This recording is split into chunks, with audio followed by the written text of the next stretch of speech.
3 da manhã apareceu ali no relógio. E aí, este barulho no meio da madrugada é um oferecimento da Sabesp para você. Ouve aí, ó.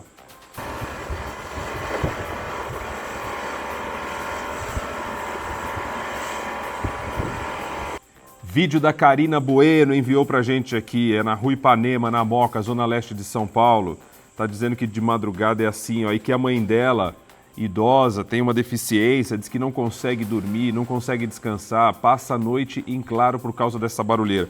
A obra é necessária, mas será que não dá para encontrar uma maneira de fazer isso sem gerar tantos transtornos pros moradores? A gente vê que não é um lugar de tanto movimento assim.